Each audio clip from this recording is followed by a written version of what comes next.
Pourquoi une simple remarque peut-elle parfois suffire à faire vaciller ton calme intérieur, comme si tout ton équilibre tenait sur un fil invisible?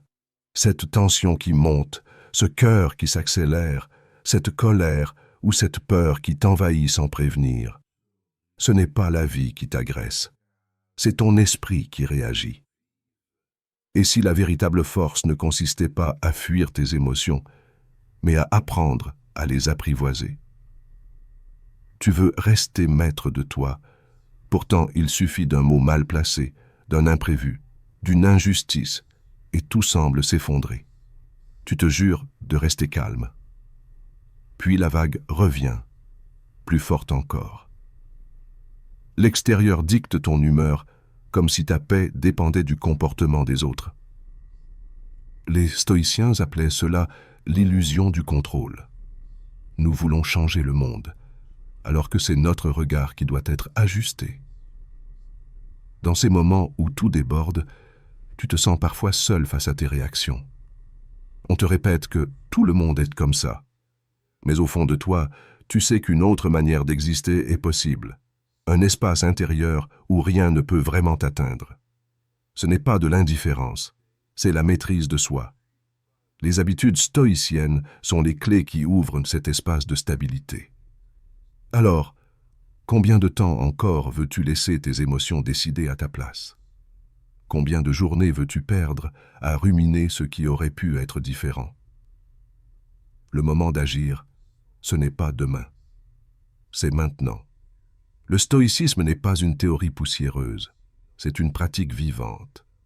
Il t'apprend à transformer chaque émotion en enseignement, chaque difficulté en opportunité de croissance. Ta colère n'est pas un défaut, ta peur n'est pas une faiblesse. Ce sont des signaux que ton esprit t'envoie pour t'aider à mieux te connaître. Lorsque tu apprends à écouter sans réagir, tu reprends la main.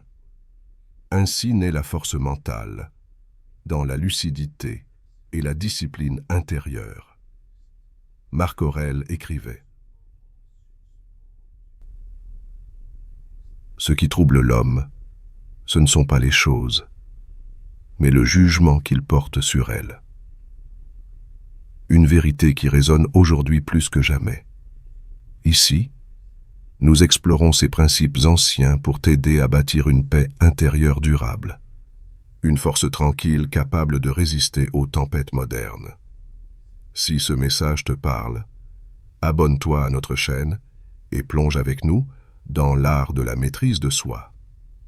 Laisse un like pour soutenir notre travail et partage cette philosophie autour de toi.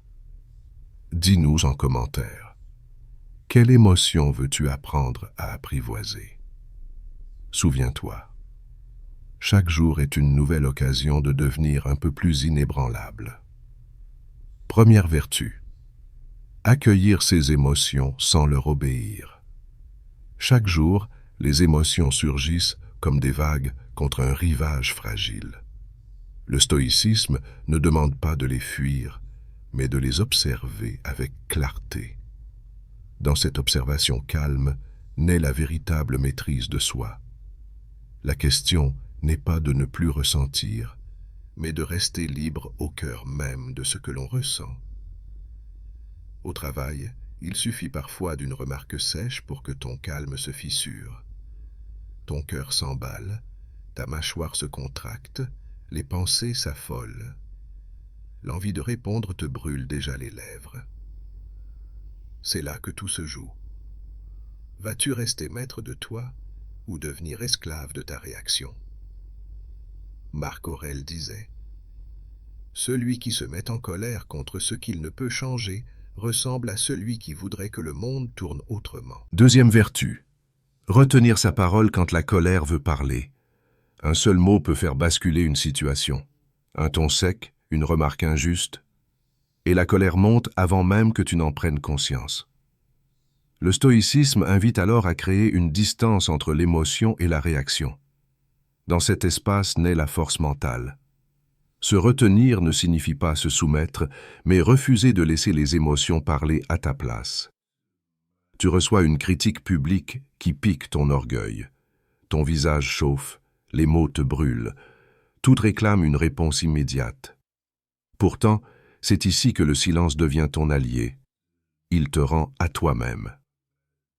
Sénèque disait « La colère, si elle n'est pas maîtrisée, fait plus de mal que l'injure qui l'a provoquée. » La colère révèle ce que tu valorises, mais elle déforme ton message si tu la laisses s'exprimer seule. En respirant avant de parler, tu transformes la tension en clarté. Dans ta famille aussi, répondre avec mesure change tout. Le calme crée un espace où l'autre peut s'apaiser. Retenir sa parole, c'est exercer son pouvoir intérieur. C'est déjà commencer à gouverner son monde. Troisième vertu. Transformer la frustration en terrain d'entraînement. La frustration est l'un des plus grands tests de maîtrise personnelle. Elle surgit lorsqu'un effort n'est pas reconnu, lorsqu'une attente n'est pas comblée, lorsque la réalité ne suit pas nos plans. Mais, pour l'esprit stoïcien, la frustration n'est pas un ennemi, c'est un miroir. Tu réalises un travail soigné, mais la reconnaissance ne vient pas. La tension monte, l'amertume s'installe. Pourquoi cela te touche-t-il autant?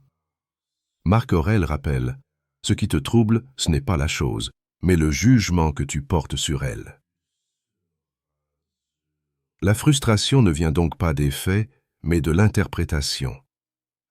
Observer ce que tu ressens te montre que la paix dépend moins de ce qui arrive que de la manière dont tu l'accueilles. Ce trouble n'est pas un échec. C'est la rencontre entre ton désir et le réel. S'y accrocher reviendrait à refuser la vie telle qu'elle est. Le stoïcisme t'invite à voir chaque contrariété comme une salle d'entraînement pour ton esprit. Un lieu où se forge la solidité intérieure. Chaque déception devient alors une répétition, un entraînement discret pour renforcer ton endurance psychologique. Plus tu pratiques cette lucidité, plus ta stabilité intérieure grandit. Sénèque disait que les difficultés fortifient l'esprit comme l'effort fortifie le corps. Adopter ce regard change tout. Au lieu de subir les obstacles, tu les utilises pour te construire. Chaque frustration devient un exercice, une occasion concrète de cultiver des habitudes stoïciennes et de consolider ta sérénité. Plutôt que de te plaindre de ce qui échappe à ton contrôle, tu reviens à ce qui est vraiment entre tes mains. Ton attitude, ton regard, ton souffle. C'est ainsi que se construit une force mentale stable, capable de tenir face aux tempêtes du quotidien. Dans les transports, au milieu de la foule, quelqu'un te bouscule sans même s'excuser. Autrefois, tu aurais laissé la colère monter, en ressassant la scène pendant des minutes. Aujourd'hui, tu inspires profondément et tu choisis consciemment le détachement. Tu observes ton irritation, puis tu la laisses se dissoudre au rythme d'une respiration lente. Ce geste minuscule devient une victoire intime, la preuve que ton esprit ne dépend plus du chaos extérieur. Transformer la frustration en terrain d'entraînement pour la force mentale, c'est choisir la croissance plutôt que la réaction automatique. C'est comprendre que derrière chaque contrariété se cache une opportunité de progrès, invisible à celui qui s'agite. À force de pratique, tu découvres que même les épreuves les plus dures deviennent des maîtres silencieux sur ton chemin vers l'équilibre intérieur. Et maintenant que tu as appris à voir dans l'épreuve une chance de grandir, il est temps d'explorer une nouvelle étape. Choisir le silence intérieur quand tout autour s'agite. Quatrième vertu, choisir le silence intérieur quand tout s'emballe. Quand le monde extérieur s'accélère, notre esprit tente instinctivement de suivre le rythme. Les émotions affluent, la confusion s'installe, et la maîtrise de soi semble s'éloigner à chaque nouvelle secousse. Pourtant, c'est précisément dans ces périodes de tumulte que les habitudes stoïciennes révèlent leur puissance. Elles t'apprennent à créer du calme au cœur même du désordre. Le stoïcien ne fuit pas le bruit. Il apprend simplement à ne pas le laisser envahir son esprit. Dans un train ou un métro bondé, Une annonce de retard déclenche l'agacement général. Les soupirs se multiplient, les regards s'embrasent. La tension grimpe. Tu sens ton propre cœur s'accélérer, comme si tu devais toi aussi participer à cette nervosité collective. Ce moment est le point de départ de ton entraînement au silence intérieur. La véritable sérénité ne consiste pas à attendre que le monde se taise, mais à ne plus laisser le vacarme décider de ton état intérieur. Le silence intérieur n'est ni une fuite ni un renoncement, c'est un ancrage. En ramenant ton attention vers ton souffle, vers les sensations de ton corps, tu transformes la foule en simple décor. Ressentir l'agitation autour de toi n'est pas un échec, c'est normal. Mais rester lucide en sa présence demande une discipline que peu cultive, celle de l'observation calme. Tu peux choisir d'être observateur plutôt qu'acteur du chaos collectif. C'est dans cet espace silencieux que naît ta véritable stabilité intérieure. Marc Aurèle recommandait de revenir souvent en soi-même, car aucune retraite n'est plus paisible. Fais de ce conseil un exercice quotidien. Quelques instants pour te recentrer avant de réagir. Peu à peu, cette constance devient une seconde nature. Dans une réunion tendue, où les voix montent et les esprits s'échauffent, tu ressens toi aussi la poussée de l'énervement. Mais au lieu de répondre sur le même ton, tu inspires, tu observes, et tu choisis de ne pas alimenter le feu. Ton calme surprend, parce qu'il révèle une présence différente. Là où tu aurais autrefois réagi impulsivement, tu incarnes maintenant cette tranquillité contagieuse que les sages décrivent. Choisir le silence intérieur quand tout s'agite, c'est découvrir que la paix n'attend pas des conditions parfaites pour exister. Elle se construit en toi, comme une citadelle invisible que rien ni personne ne peut abattre sans ton accord. Chaque situation devient une occasion de pratiquer cette vigilance sereine qui te rend libre au milieu du désordre. Et maintenant que tu sais apaiser ton esprit sans fuir le bruit du monde, il est temps d'apprendre à te libérer du regard des autres. 5e vertu, se détacher du regard des autres. Nous passons une grande partie de notre vie à courir après l'approbation, comme si notre valeur dépendait du jugement de ceux qui nous entourent. Cette dépendance ronge doucement la maîtrise de soi et fragilise notre paix intérieure. Le stoïcisme rappelle que la véritable liberté commence lorsque nous cessons de vivre pour plaire. Comment trouver la sérénité si le regard des autres pèse plus lourd que ta propre conscience? Imagine, tu présentes un travail soigné devant ton équipe. Ton supérieur fronce légèrement les sourcils, sans commentaire. Immédiatement, ton esprit s'emballe. Qu'est-ce que j'ai mal fait? Ton cœur s'accélère, une chaleur diffuse monte en toi.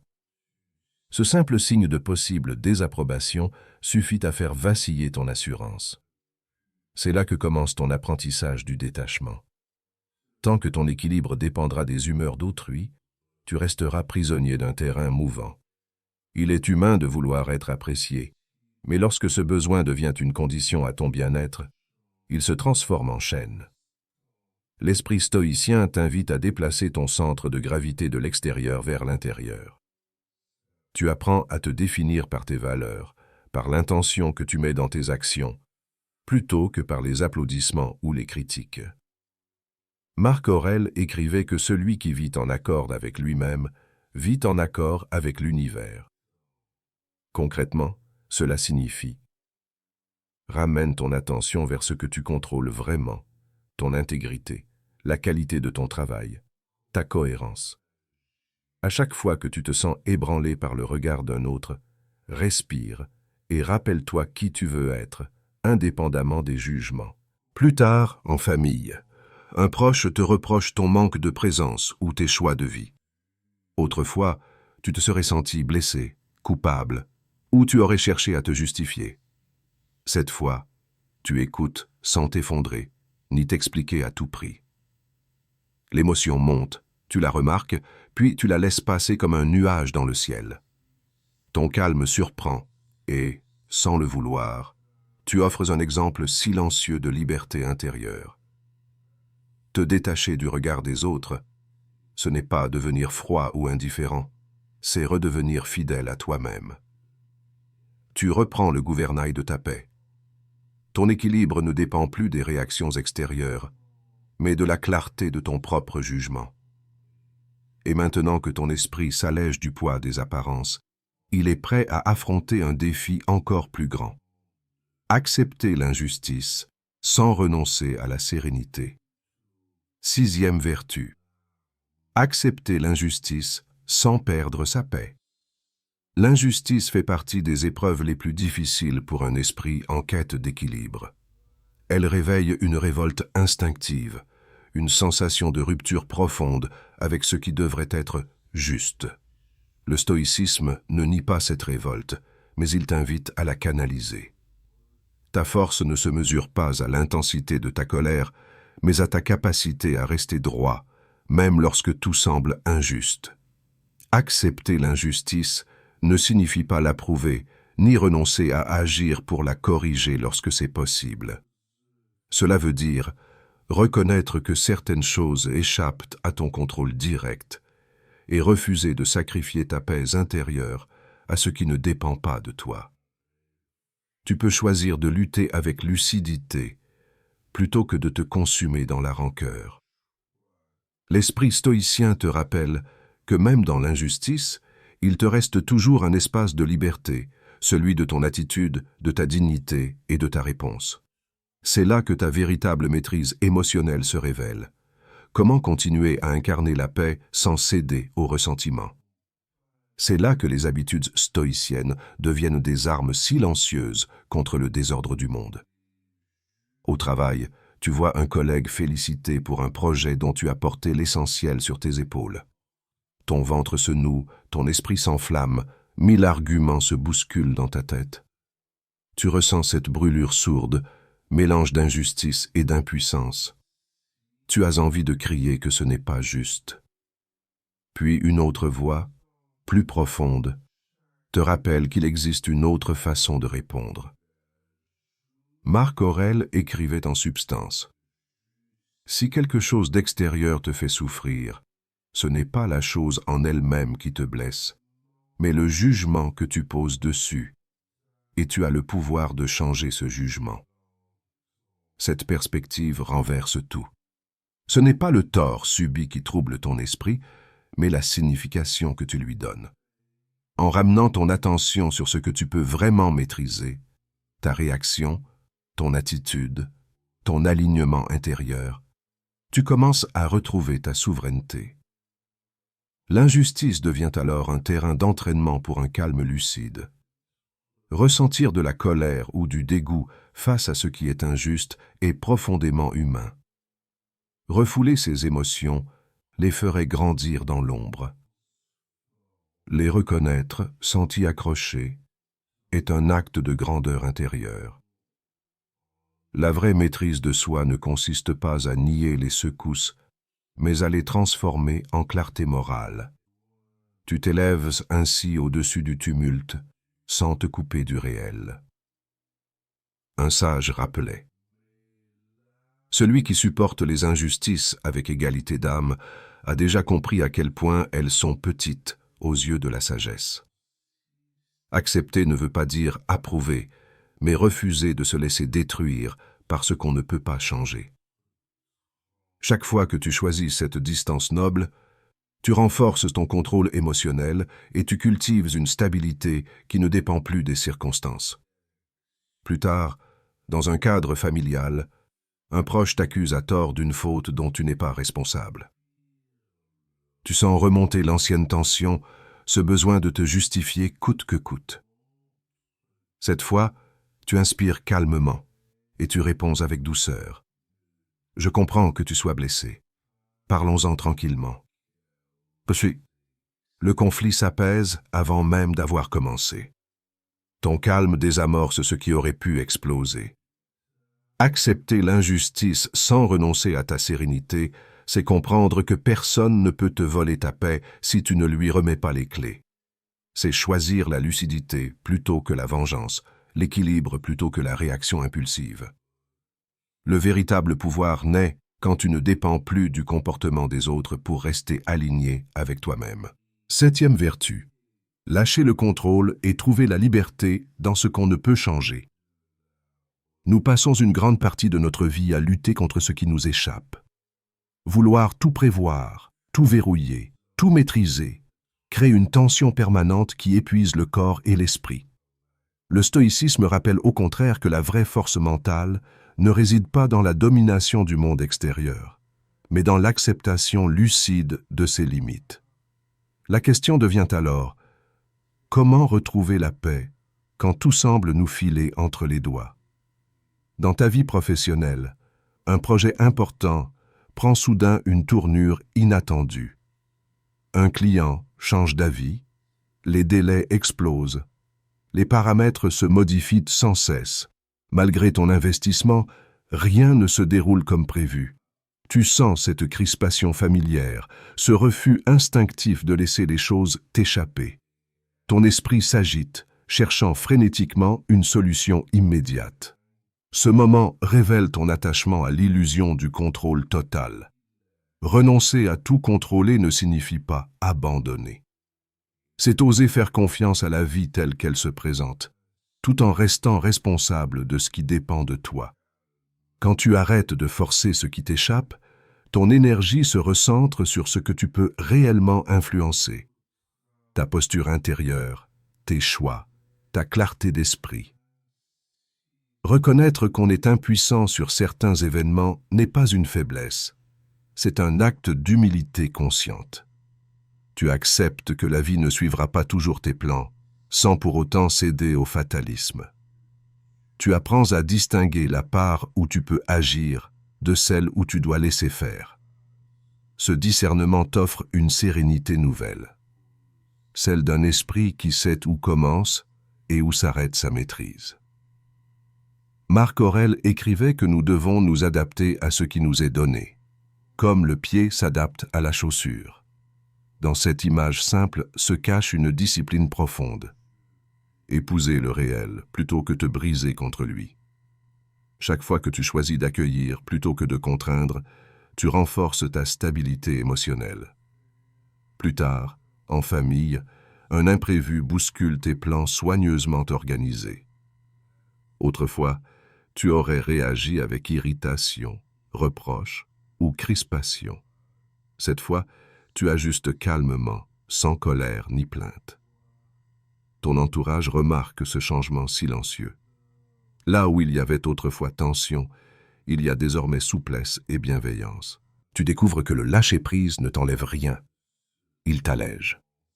Lâcher le contrôle et trouver la liberté dans ce qu'on ne peut changer, c'est choisir de vivre en accord avec le flux naturel des choses plutôt qu'en résistance permanente. C'est comprendre que la paix ne dépend pas du scénario, mais du regard que tu poses sur chaque scène de ta vie. À chaque fois que tu relâches cette emprise illusoire, tu récupères une part de ton énergie vitale et de ta clarté intérieure. Peu à peu, cette pratique s'enracine, et elle t'ouvre à une existence plus simple, plus stable, plus libre. Parce qu'enfin aligné avec ce que tu es vraiment. Tu as parcouru le chemin du stoïcisme, affronté tes émotions, appris à reconnaître ce qui dépend de toi et ce qui ne dépend pas de toi. Tu as découvert que la maîtrise de soi ne naît pas de la lutte contre tes ressentis, mais de leur compréhension sereine. Chaque habitude cultivée est devenue un miroir de ta sagesse en devenir.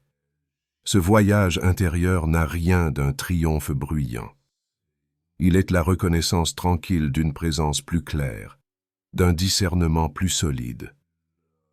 Tu acceptes la vie telle qu'elle vient, sans te perdre dans ce qui t'échappe. Aujourd'hui, ton esprit touche une forme de calme nouvelle, celle qui demeure même lorsque le tumulte gronde autour de toi. Marc Aurèle nous rappelait que l'obstacle sur le chemin devient le chemin lui-même. C'est toute l'essence des habitudes stoïciennes. Chaque difficulté contient déjà une opportunité d'élever ta force mentale. À force de pratique, tu avances vers une paix intérieure indépendante des circonstances, où le contrôle des émotions devient presque naturel. Cette stabilité n'est pas une armure qui t'isole, mais une ouverture lucide au monde tel qu'il est. Si tu ressens l'élan de poursuivre cette voie, rejoins notre chaîne.